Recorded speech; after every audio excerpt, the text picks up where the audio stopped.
Os irmãos se assentaram, mas eu pediria que se levantassem de novo. Nós vamos orar. E antes de orar, eu tributo a Deus, o nosso Pai, estas palavras do rei Davi, uma das mais belas expressões de oração registradas na palavra de Deus. Bendito sejas, ó Senhor, Deus de Israel. Bendito sejas, ó Senhor, Deus da Igreja Batista de Água Branca, nosso Pai, de eternidade a eternidade. Teus, ó Senhor, são a grandeza, o poder, a glória, a majestade e o esplendor, pois tudo o que há nos céus e na terra é teu. Teu, ó Senhor, é o reino. Tu estás acima de tudo. A riqueza e a honra vêm de ti. Tu dominas sobre todas as coisas. Nas tuas mãos estão a força e o poder para exaltar e dar força a todos. Agora, pois, ó nosso Deus, graças te damos e louvamos o teu glorioso nome. Amém. Oremos. Deus nosso Pai, nossa oração de gratidão e de glórias ao teu nome é também uma oração de consagração das nossas vidas e desta igreja tua em tuas mãos mais uma vez. Tem misericórdia de nós e faz valer sobre nós a tua graça. Enche-nos com o teu amor, com a unção do teu Espírito Santo. Faze repousar sobre nós de maneira ainda mais evidente, eficaz, abrangente, a autoridade de teu Filho Jesus Cristo, nosso Senhor. Fortalece as nossas mãos, abençoa a obra das nossas mãos, enquanto caminhamos com o desejo de fidelidade ao Senhor e no cumprimento fiel da missão que recebemos de ti mesmo. Senhor, olha para os nossos filhos, para os filhos dos nossos filhos, que a tua bênção que está sobre nós transborde as vindouras gerações, que sejamos uma geração fiel, que sejam nossos filhos e os filhos dos nossos filhos, gerações fiéis ao Senhor para a tua glória, que te amem, que te sirvam, que busquem o teu reino e a tua justiça, acima de todas as coisas, antes de todas as coisas, que vivam para a tua glória. Oramos assim, lembrando daqueles que trouxeram a nós o Evangelho do Senhor, com gratidão, porque a tua graça nos alcançou, porque os nossos olhos foram abertos, e porque a tua graça para conosco, em nossa história, não tem sido vã. Obrigado, Pai, por esta noite. Obrigado por essa história. Obrigado pela esperança do futuro desta tua igreja, até que nos encontremos com o teu Filho Jesus, em glória para a tua glória, no teu reino eterno. Oramos assim, agradecidos, suplicantes, consagrados e adorando ao Senhor para a tua glória, em nome de Jesus. Amém. Amém. Queiram sentar-se. Obrigado.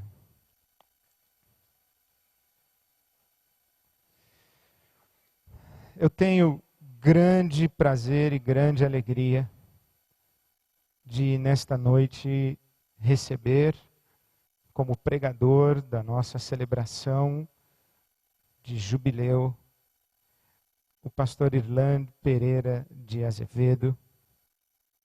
Pastor Irlando foi pastor da Primeira Igreja Batista em São Paulo e é pastor emérito da Primeira Igreja Batista em São Paulo, que, segundo as contas que ele mesmo fez, é a bisavó da IBAB. Ele vai explicar, eu acho.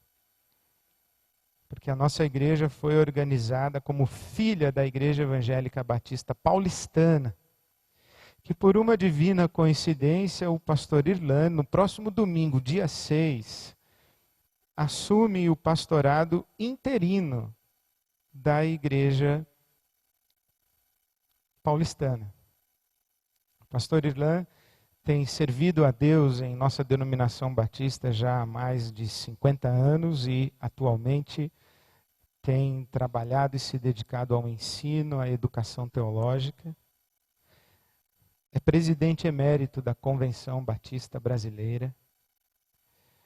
Pastor Irlan foi consagrado ao ministério da Palavra de Deus e completará agora, no dia 3 de setembro deste ano de 2012, 53 anos de ministério pastoral. São mais anos de atividade pastoral e de vida íntegra e dedicada a Deus do que eu, e creio que muitos, se não a maioria de nós, temos de vida. O pastor Irlan é o que a Bíblia Sagrada chama legitimamente de bispo. É pastor de pastores, é pastor de igrejas. Eu sou pastor em uma igreja local. Pastor Irlan é pastor de muitas igrejas locais. E nessa noite é pastor da IBAB. É pastor de pastores. E eu tenho muita honra e muita alegria de recebê-lo e repartir com ele este púlpito. Pastor Irlan, muito bem-vindo.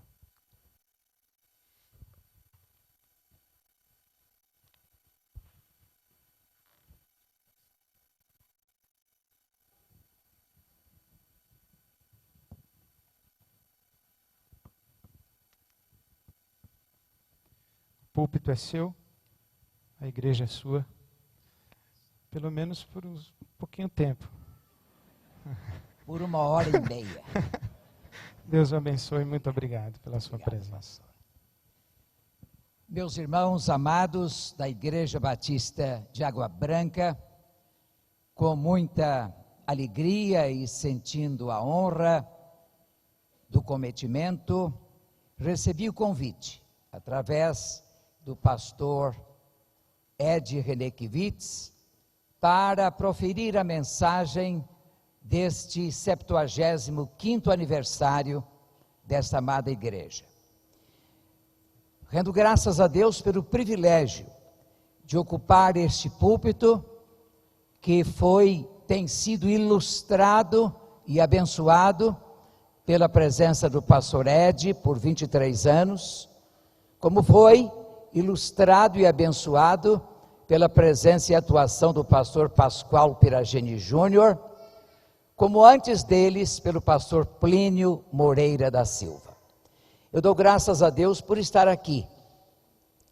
Fiquei comovido ao ouvir a ata da organização, porque lá estava o pastor Manuel Tertuliano Cerqueira, que eu tive o privilégio de suceder na primeira Igreja Batista em São Paulo, em 2 de janeiro de 1971, depois que ele exercera 41 anos de ministério.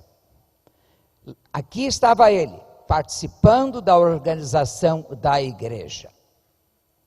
Como pastor emérito da primeira Igreja Batista em São Paulo, bisavó desta, historicamente, eu quero saudar a Igreja Batista de Água Branca.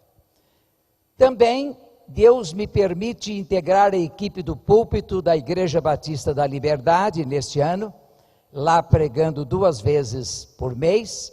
E então, em nome do pastor Eli, eu quero trazer aos irmãos as saudações da igreja avó desta igreja.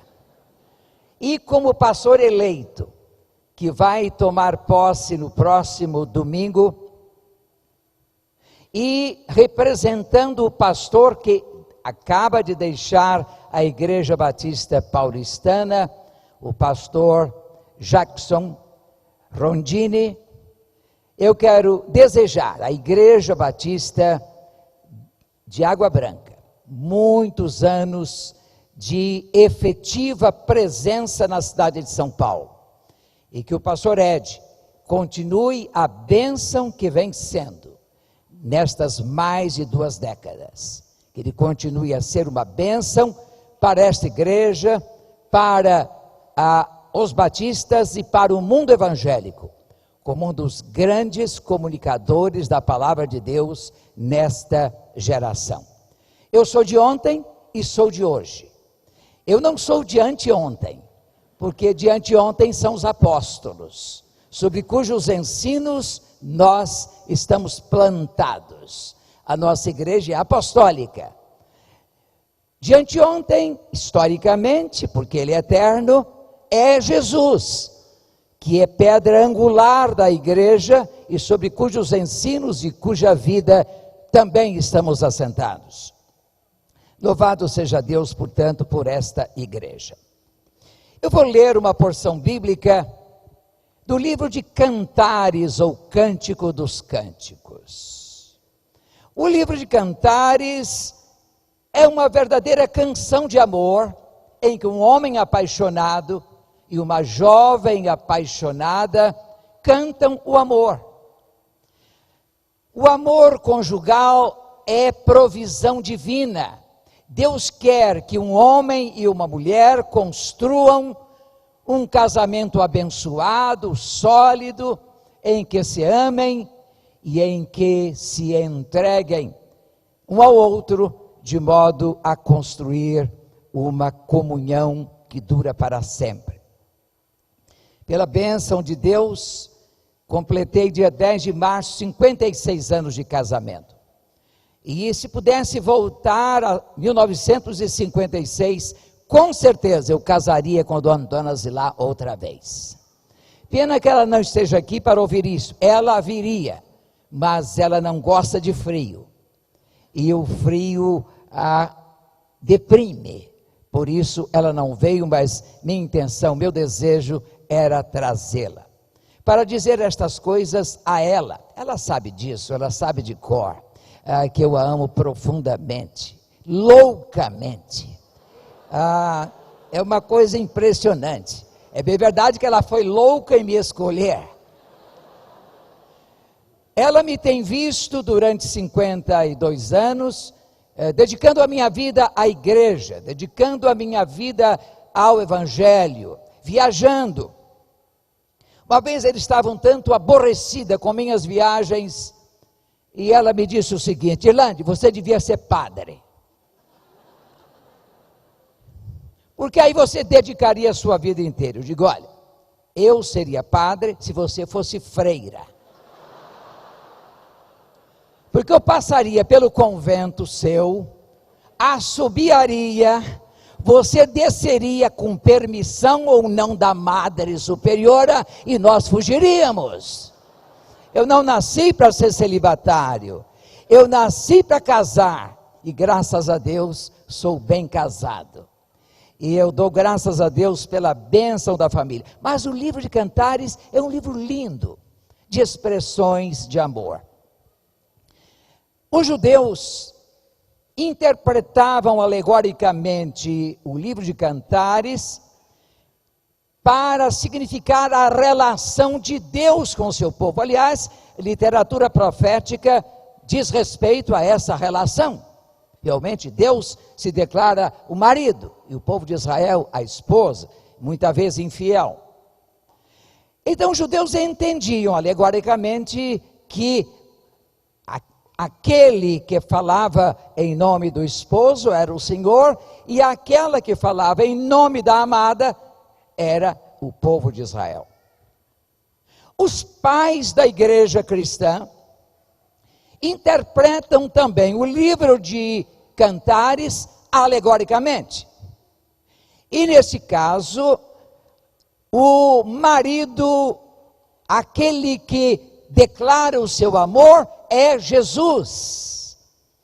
E a amada, a querida, é a igreja do Senhor. Pois bem, pensando alegoricamente na igreja como a amada e no amado como Jesus, eu quero ler estas palavras de Cântico dos Cânticos 2, versículo 13. A parte final. Levanta-te, amada minha, formosa minha, e vem. Adiante, nesse mesmo livro, do capítulo 4 de Cantares, diz o amado à amada, e eu imagino Jesus falando à igreja, e falando particularmente à igreja de Água Branca hoje à noite. Como és formosa, amada minha! Eis que és formosa! Os teus olhos são como pombas por detrás do teu véu, o teu cabelo é como o rebanho de cabras que descem pelas colinas de Gileade. Adiante no capítulo 6, nós lemos o seguinte: a amada, para nossa reflexão, a igreja, dizendo do amado, em nossa reflexão, Jesus. O meu amado desceu ao seu jardim, aos canteiros de bálsamo, para apacentar o rebanho nos jardins e para colher os lírios. Eu sou do meu amado, e o meu amado é meu. A igreja dizendo a Jesus isto: eu sou do meu amado, e meu amado é meu. Ele apacenta o rebanho entre os lírios. E agora o amado se dirige à amada: formosa és, amada minha, como Tirza, aprazível como Jerusalém, imponente como um exército com bandeiras. Mas nesta mesma figura, nesta mesma imagem, nessa mesma metáfora de Jesus como o noivo ou esposo e a igreja como noiva ou esposa, encontramos palavras de Paulo aos maridos.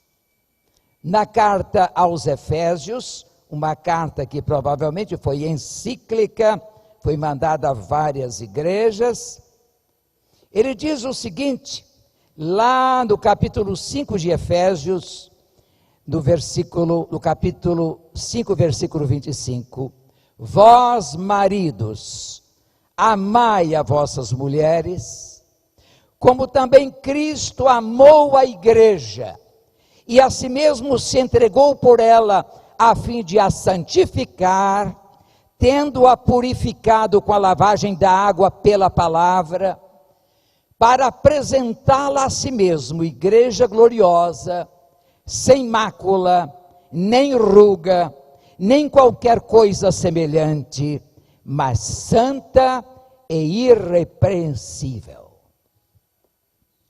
Minha mensagem nesta noite tem por título: chamados à beleza. Que é a beleza? A percepção e a emoção estética constituem um presente de Deus para nós. Os animais não têm percepção estética. Um animal não pode dizer de um prédio, ou de um quadro, ou de uma orquestra, de uma música, que coisa linda.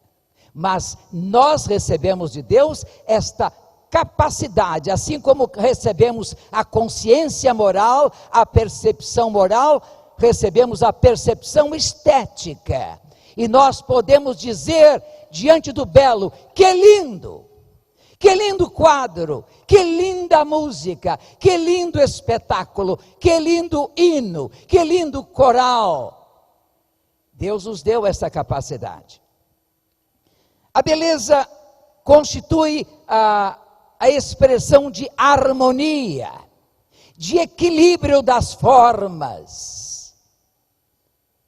Os gregos entendiam que a beleza era a expressão visível, tangível do bem. Por isso, o ideal grego da educação era kalos e agathos. A paideia grega visava a produzir no discípulo, no cidadão, a beleza e o bem. É interessante que a palavra kalos, que é belo, daí que vem caligrafia, califasia, é traduzida como bom, mas na verdade é belo. Por quê? Porque o belo é bom e o bom é belo. Plotino, na linha de Platão, porque Platão considerava que a percepção sensível da beleza era apenas um reflexo ou uma sombra da beleza verdadeira que estava no mundo das ideias.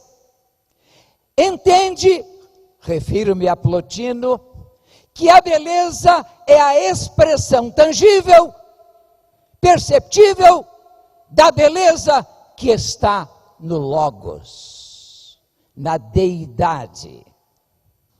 Então, o belo é sempre uma expressão de Deus, onde quer que ele se apresente.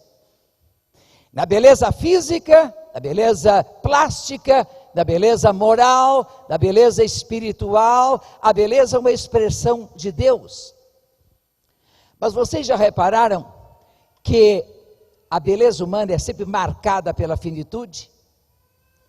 Você casa com uma moça linda, encantadora, rainha de beleza, passados 30 ou 40 anos. Que coisa triste. A beleza plástica já não existe. Se ela não tiver beleza interior, beleza moral, você vai se cansar dela. Porque a beleza física, perceptível aos olhos, e nós homens somos movidos pelos olhos, já não é a mesma. Eu, quando olho para uma pessoa jovem e bonita, eu imagino, quando ficar velha, como será? Hoje o computador consegue envelhecer, não é isso? Uma pessoa. Eu gostaria, para confortar minha esposa, de pôr minha fotografia diante de um técnico, um especialista, para no computador me remoçar, para mostrar a ela, foi com esse rapaz lindo que você casou. Não fique pensando que eu era feio deste jeito. Mas a beleza humana fenece, como a beleza de uma flor. Meus amigos, a beleza verdadeira é aquela que tem suas raízes em Deus. Essa não perece. Aqueles que têm um conceito realista da beleza, porque alguns pensam que a beleza está naquele que percebe. É o subjetivismo estético, digamos. Outros entendem que a beleza esteja na coisa, é o realismo estético. Pois bem, Tomás de Aquino, ao tomar a filosofia aristotélica e ao entender os transcendentais do ser, que são o bem, o uno e o verdadeiro, ele entende que a beleza também é um transcendental, na medida em que três são as características da beleza autêntica: a integritas ou integridade, que corresponde ao uno; a consonância, que corresponde ao bem; e a claritas ou claridade, que corresponde à verdade. Portanto, a beleza autêntica vai manifestar-se por integridade, por consonância, por correspondência e harmonia entre o que você é e o que você faz, o seu interior e o seu exterior, e verdade, claridade. Por isso que beleza está muito relacionada com glória. Muita gente, pastor Ed e demais irmãos, entende que Jesus não era bonito. Jesus não tinha beleza, porque o Isaías 53 diz que nenhuma beleza tinha, ele apresentava para que o desejássemos. Só que ali, Isaías está ao pé da cruz, e um homem com uma coroa de espinhos, com sangue a descer sobre sua fronte, com as mãos traspassadas pelos cravos, não podia ser belo. Mas Jesus é belo sim, e é belo no sentido pleno da beleza. Se não fosse belo, não atrairia as crianças. A beleza atrai, a beleza comove. Jesus não só era belo, ele era sorridente, porque quem não sorri não atrai criança nenhuma. Aliás, nem criança nem cachorro. Vocês já repararam? O cachorro, você percebe uma pessoa brava, ou fica com medo e vai embora, ou avança. Agora, se a pessoa sorrir, mesmo um Rottweiler, mesmo um Pitbull, ele se dispõe a aproximar-se de uma pessoa sorridente. Se você for sorridente, até sua sogra gostará de você. É uma coisa interessante o valor do sorriso. Vocês já repararam que ninguém é feio quando sorri? Se eu fosse muito rico, pastor Ed, eu ficaria pobre, presenteando a todos os desdentados com dentes, dentaduras e implantes, para que todos pudessem rir e revelar toda a beleza de sua alma, porque o kalos, a beleza exterior, é a expressão do agathos, da bondade. Quem é bom, ri. Quem não é bom, não ri. Uma prova da bondade humana é a capacidade de rir. E sobretudo de rir-se de si mesmo. É fácil rir dos outros. Mas não é muito fácil, nem muito maduro, rir de si mesmo.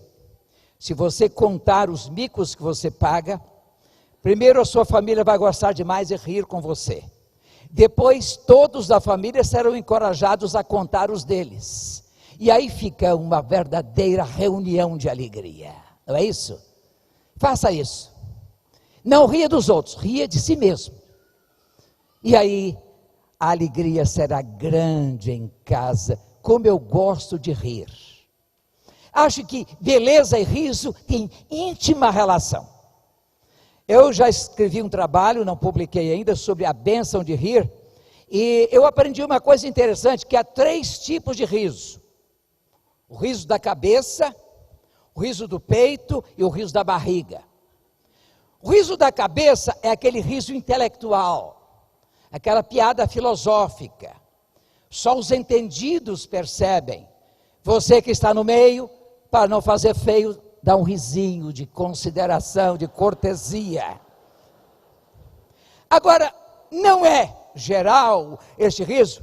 Existe o riso do peito, é o sarcástico, é o zombeteiro, é o metálico. Esse é aquele riso que humilha os outros, que capta e explora os defeitos dos outros. Agora, o riso da barriga é o riso democrático.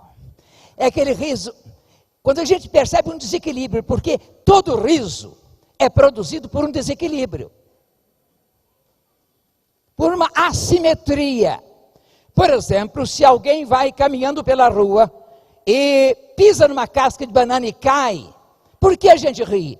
Ri da dor dele ou dela? Não, porque até ele sabe que dá vontade de rir. Tanto que quando a gente cai escorregando numa casca de banana, a primeira coisa que faz é olhar para trás, para ver se alguém está rindo. É interessante, porque a gente sabe que é risível a nossa queda, por causa do desequilíbrio. Filósofos têm escrito sobre o rir. Por exemplo, Henri Bergson, ele tem um livro sobre le rire, o rir. E ele explora exatamente isto, o riso como uma percepção de desequilíbrio. Mas a emoção estética é a percepção da harmonia, das proporções bem medidas da obra que foi feita. Pois bem, irmãos, a fonte da beleza está em Deus. O nosso Deus é belo. O salmista fala de adorar a Deus, na casa de Deus, na beleza de sua santidade. Adorar a formosura do Senhor. A língua hebraica tem várias palavras para beleza. para a formosura. Deus é belo. Deus é belo em seu caráter. Ele revela a beleza em sua santidade, a beleza da sua santidade. Ele revela a beleza dos seus atributos e da harmonia deles. Os atributos não se chocam, os atributos divinos são harmônicos. Deus revela a sua beleza nas obras dele. Quanta beleza neste mundo! Algumas das belezas deste mundo os homens entendem de estragar. Haverá cidade no mundo mais linda do que o Rio de Janeiro? Eu não encontro. Eu não sou carioca, eu sou fluminense, eu sou do interior. Mas eu nunca tinha ido ao Pão de Açúcar durante 25 anos, senão na última semana que passei no Rio de Janeiro. Eu fui ao Pão de Açúcar. Que lugar lindo! E não se admirem, nunca fui ao Corcovado, ao Cristo Redentor. De lá a visão é mais bonita ainda. Eu soube de um pretendente a suicídio, que resolveu cometer um suicídio espetacular e infalível. Ele resolveu tomar o bondinho do Pão de Açúcar, subir ao ponto mais alto do Pão de Açúcar e precipitar-se lá de cima. Era um dia ensolarado, céu azul. Ele subiu de manhã, chegou lá em cima e olhou. Lá embaixo, o aeroporto Santos Dumont, e o aterro da Glória, e a praia do Flamengo, e o Botafogo, e lá a praia de Copacabana, e lá o começo da praia de Ipanema. Quando ele viu aquela maravilha, ele disse: eu morrer? Deixar um mundo tão lindo como esse? Tomou o bondinho de volta e desceu para a sua casa. É assim, quando a gente percebe a beleza do mundo que Deus criou, tem vontade de viver. Quando alguém percebe a beleza, tem vontade de viver. Eu gosto demais de ouvir a Rádio Cultura do rádio. E a música, o concerto do meio-dia e outros concertos, gosto muito de boa música. Como eu me sinto bem. Pode o trânsito ficar amarrado, não tem problema não. Quanto mais amarrado, melhor, porque eu tenho mais tempo de ouvir boa música. A música libera a gente, acalma a gente, liberta a gente. Que beleza existe na música. Meus irmãos, a música é boa para viver e é boa para morrer. Há uma música de Bach, Vem Doce Morte. Uma música linda. E um crente verdadeiro não tem medo de morrer. Pastor Ed estava me falando e concordamos numa coisa, como concordamos em muitas outras. O pastor Ari Veloso zombou da morte, ridicularizou a morte. Ele preparou todo o programa do seu funeral, escolheu o pastor Ed para ser o pregador, e disse ao pastor Glênio Paranaguá, da primeira igreja de Londrina: olha, eu vou fazer uma surpresa. Não conta a ninguém, que eles vão ver. Eu estarei com uma gravata verde, cheia de porquinhos. Porque ele era um palmeirense doente. Eu também sou, mas não sou tão doente. Impressionante. Ele brincou com a morte. Por quê? Porque ele conhecia a beleza do Senhor, as promessas do Senhor, a palavra do Senhor. A palavra do Senhor é bela. Certa vez eu estava em Presidente Prudente falando a pastores. Era uma sexta-feira, eu terminei a minha palestra tarde, voltei para o hotel, tomei banho. Depois eu vi sobre a minha mesa a minha Bíblia. Eu comecei a pensar na significação deste livro na minha vida. Eu peguei a minha Bíblia, apertei-a contra o peito e orei a Deus dizendo: Senhor, como eu te dou graças por este maravilhoso livro, que minha mãe lia à luz de lamparina, lá no interior do estado do Rio de Janeiro, para enriquecer a minha alma, depondo nela as sementes da verdade.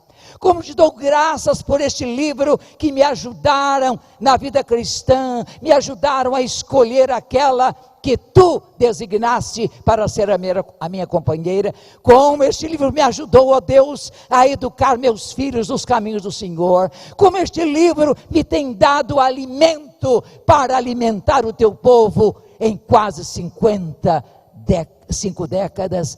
Ó Senhor, graças te dou por esse livro.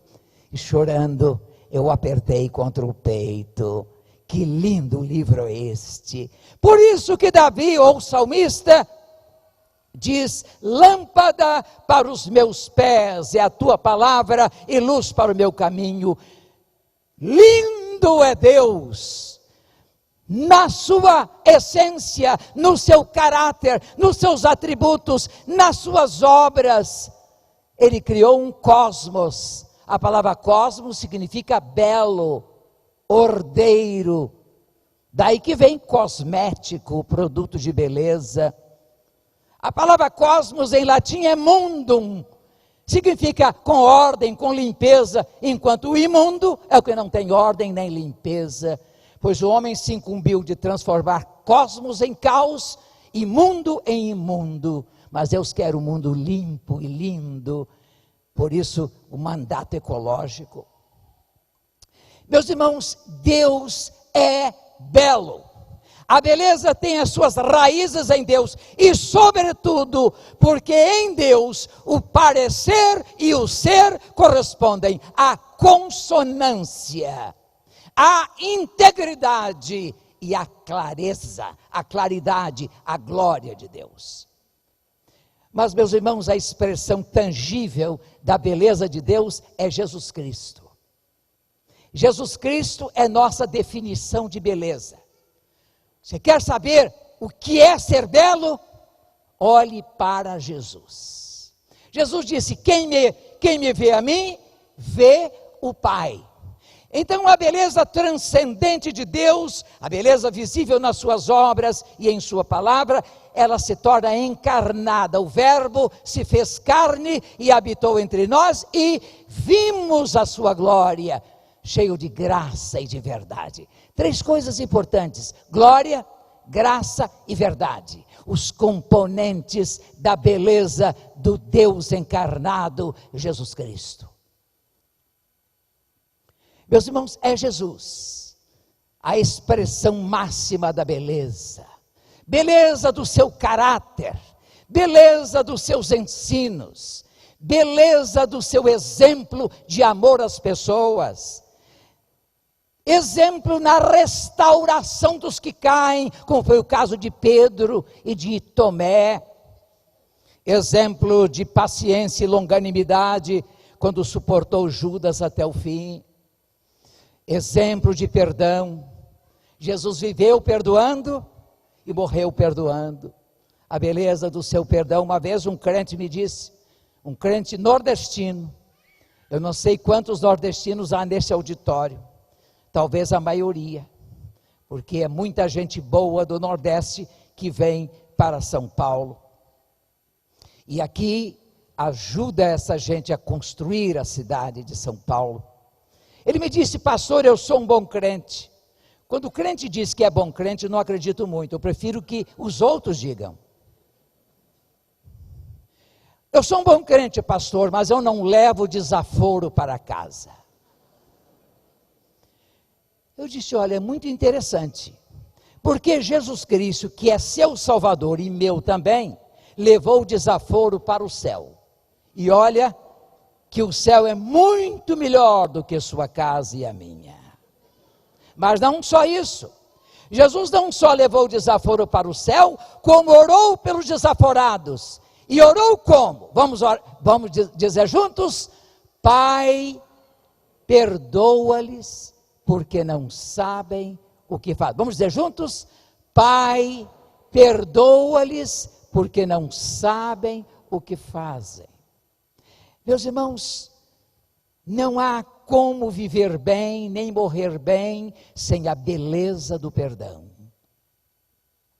Alguém já disse que para ser perdoado, você precisa ir ao Calvário. E para aprender a perdoar, tem que ficar lá. O pé da cruz é a escola do perdão. Se você tem um coração fechado, não perdoa aquele que o ofendeu, aquela que o ofendeu, a esposa, o marido, o filho, o chefe, a sogra, trate de perdoar, porque você será feliz, estará pronto para viver e pronto para morrer. Uma jovem capelã que fazia sua dissertação de mestrado, sua pesquisa para dissertação, ela entrevistava pessoas no leito de morte, em momentos finais, em estado terminal, e ela descobriu uma coisa: as pessoas que não conseguiam perdoar, nem se sentir perdoadas, não conseguiam morrer, embora quisessem morrer. Mas só quando chegava aquele a quem a pessoa ofendera, ela pedisse perdão, ou chegasse a pessoa que a ofendera e lhe pedisse perdão, quando havia o perdão, aí ela fechava os olhos e dava o último suspiro. É bom perdoar, que belo é perdoar. Não é humilhante não, é sinal de grandeza, porque o exemplo de homem, homem pleno, homem completo, homem perfeito e perfeitamente homem, expressão máxima de beleza física e moral, Jesus perdoou e morreu perdoando. Então, a beleza do perdão, a beleza dos relacionamentos. Nós vivemos num mundo em que se exigem relacionamentos de qualidade. Quem não souber relacionar-se hoje, não tem condições de dirigir nada. Porque as pessoas andam hipersensíveis. John Nesbitt, que escreveu no fim da década de 70 para de 80, a obra intitulada Macro Tendências, e as tendências da década de 80 foram realmente realizadas. John Nesbitt, que com Patricia Aburdine escreveram Mega Trends para a década de 90.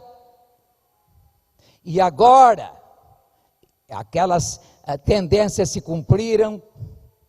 Ele escreveu no fim da década de 90, para os anos primeiros do século 21, High Tech, High Thought.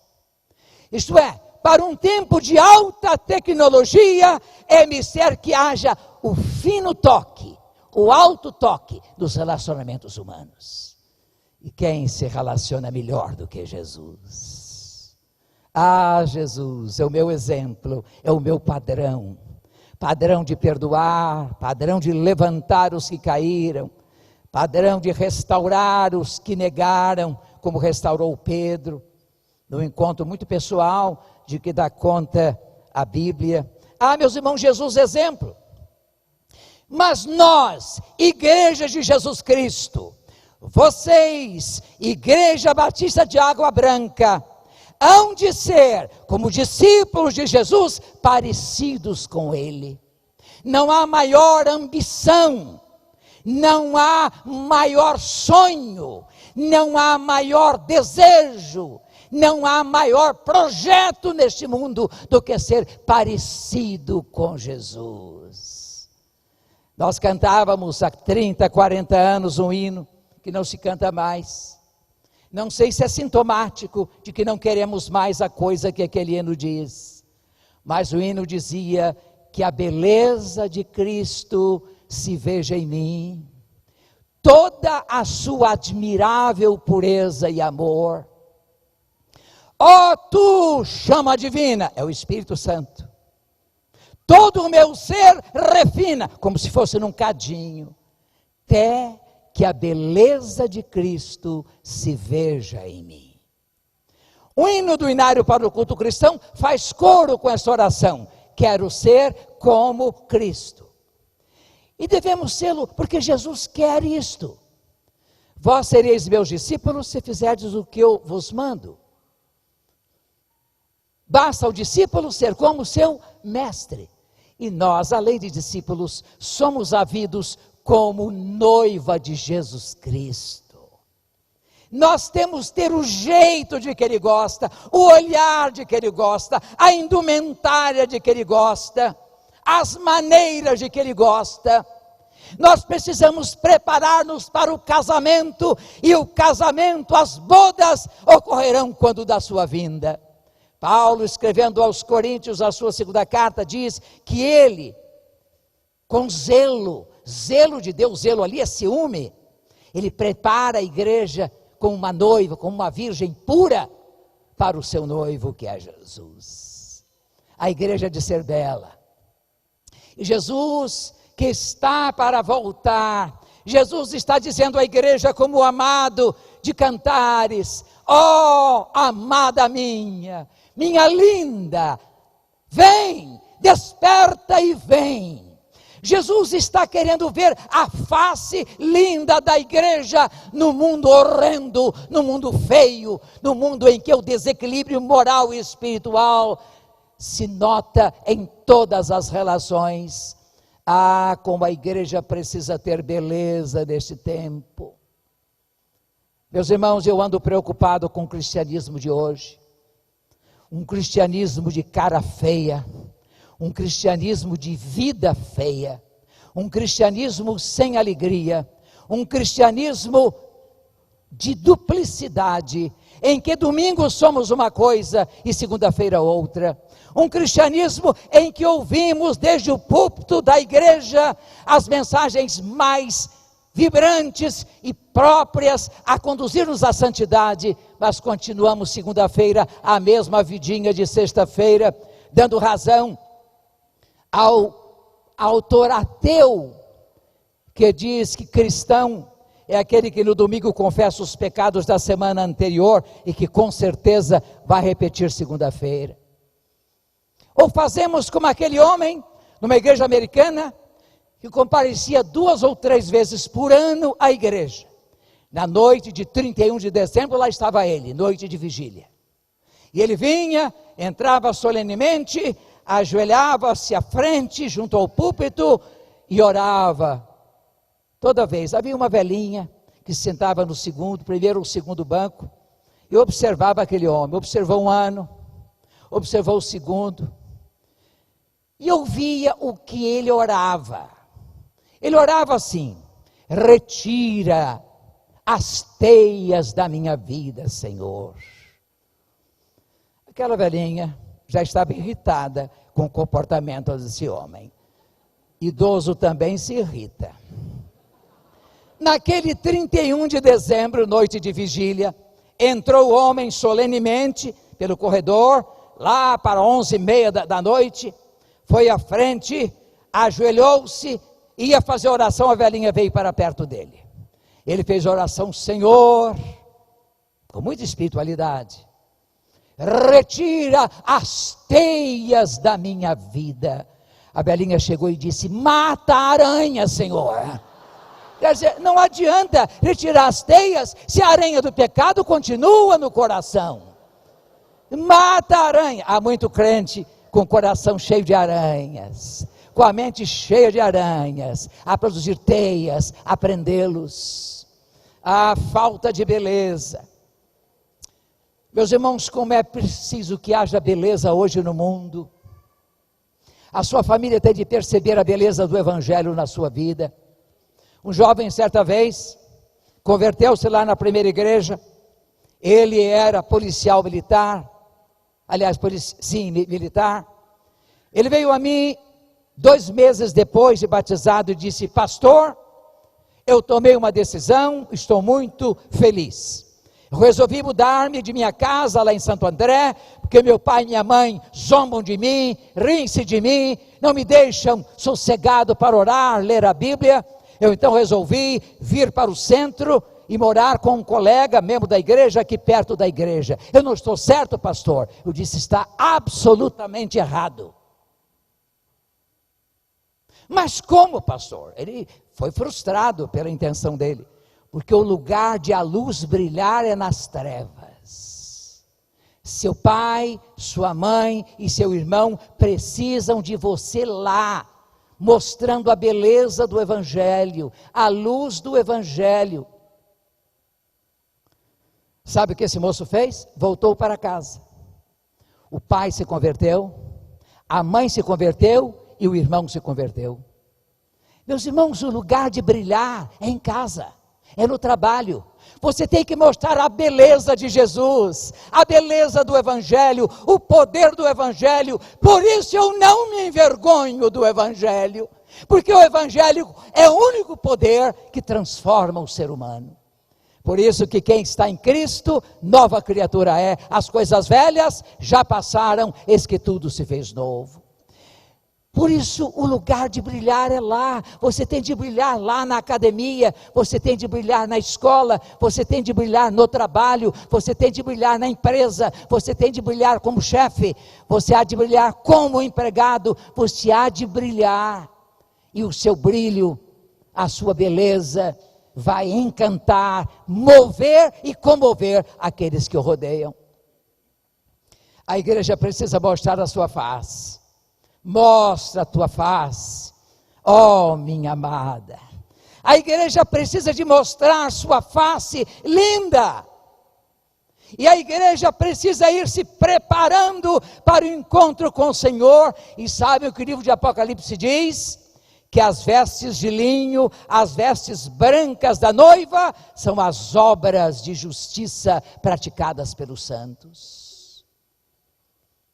As nossas obras, nossas palavras, nossas ações, a refletir a beleza do Evangelho, constituem o branquejar das vestes da noiva do Cordeiro. Mas que a beleza da noiva seja autêntica. Que a beleza da noiva não seja postiça, que a beleza da noiva não seja produzida, mas que a beleza da noiva seja verdadeira. Eu verifico nesses anos todos de ministério e celebrando casamentos, que o casamento traz algumas lições muito sérias. Há noivas que passam o dia todo, o dia da noiva, numa casa especial sendo produzidas. Quando chega a hora do casamento, há toda a solenidade, a entrada dos padrinhos, a entrada da mãe com o noivo. Aí o noivo fica esperando a entrada da noiva. Quando entra aquela noiva linda, ele leva um susto. Entrou a noiva errada. Deve haver algum engano, porque ela é linda. O porte dela, o cabelo, os olhos, as mãos, o corpo. E ela vai se aproximando, ele fica encantado, mas que coisa linda. Mas ele descobre que é o sogro que traz, então ele conhece o sogro, não conhece tanto a sogra. Aí casam, aí vão para o hotel, vão para casa. Aí começa a desmontagem. A noiva tira a sobrancelha, tira as pestanas, tira o cabelo, tira os seios. Meus irmãos, é uma tristeza, porque tudo é postiço. Há muita igreja de beleza plástica. Há muita beleza na igreja de mídia, mas uma beleza plástica, postiça e irreal, como os carros e os arranjos de carnaval. É preciso que a igreja hoje mostre a sua face bela e autêntica. Uma beleza genuína, uma beleza que engrandeça o nome do Senhor, porque Jesus não se enganará. Se nós quisermos chegar produzidos, Ele quer que o Espírito que produza em nós, e Ele nos concedeu o Espírito para fazer isto. O fruto do Espírito é amor, é alegria, é paz, é bondade, é benignidade, é mansidão, é domínio próprio. Na verdade, o que o Espírito faz em nós é formar beleza, a beleza de Jesus Cristo em nós. Que Deus abençoe a Igreja Batista de Água Branca, para que seja bela e impactante. Por onde ela ande, que ela produza admiração. Essa gente é diferente. Que bela é a maneira dessa gente agir. Que bela a maneira dessa gente falar. Que bela é a maneira dessa gente trabalhar. Que bela é a maneira dessa gente negociar. Que bela é a maneira dessa gente relacionar-se. Que bela é a maneira de essa gente participar de uma festa. Que bela é a maneira como essa gente diz não quando o convite é para o pecado. Como é bela a maneira dessa gente dizer sim a Jesus e não ao pecado. É de gente assim que o mundo precisa, da beleza da noiva de Jesus. Água branca sugere vida límpida, vida branca, vestes brancas, testemunho poderoso, eloquente. Deus abençoe a igreja de Água Branca.